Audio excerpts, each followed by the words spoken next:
44 английских парламентария направили в Министерство внутренних дел письмо, в котором затронули вопрос геноцида, проводимого Коммунистической партией Китая в уйгурском регионе, и призвали автоматически выдавать статус беженцев всем прибывшим в страну уйгурам.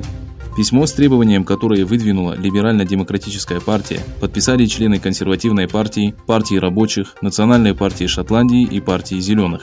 В обращении к Министерству внутренних дел были прикреплены заявления и факты, предоставленные руководителем английского филиала Всемирного уйгурского конгресса Рахимой Махмуд.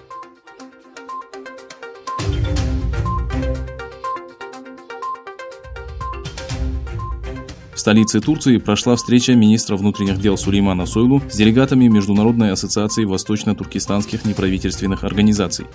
На встрече с министром присутствовали глава ассоциации Хидаятулла Улусхан, председатель комитета ученых Атаулла Шахьяр, руководитель печатного и медийного центра Абдульварис Хотан, секретарь комитета ученых Низамеддин Тамкини и директор организации по мониторингу прав человека в Восточном Туркестане Адил Абдукадир. После завершения встречи, на которой были рассмотрены проблемы, с которыми сталкивается диаспора, делегаты вручили министру памятные сувениры.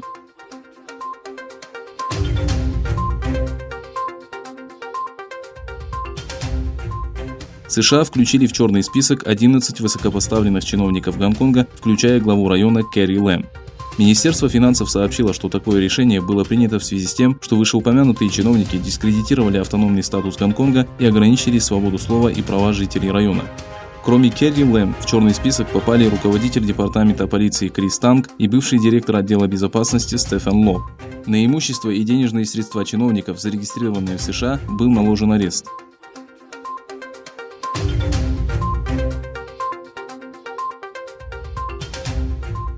Россия, Иран и Китай предпринимают попытки повлиять на исход президентских выборов в США, заявил в пятницу директор Национального центра контрразведки и безопасности США Уильям Эванина.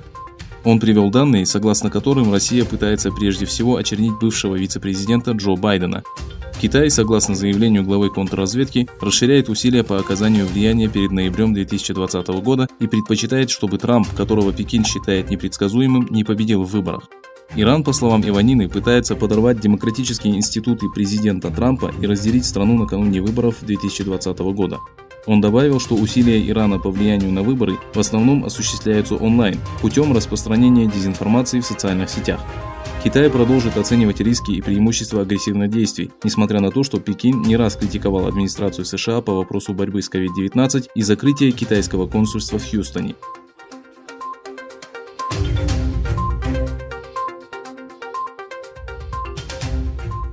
В пятницу в индийском штате Керала в условиях сильного дождя за пределы полосы выкатился самолет, на борту которого находились 180 человек.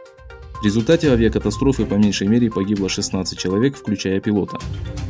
Boeing 737-800 авиакомпании Air India Express, выполнявший рейс из Дубая, потерпел аварию в аэропорту Кожикоде. Об инциденте с рейсом IX-1344 сообщил авиаперевозчик. Как сообщают индийские СМИ, самолет в условиях сильного дождя выкатился за пределы посадочной полосы и развалился на две части.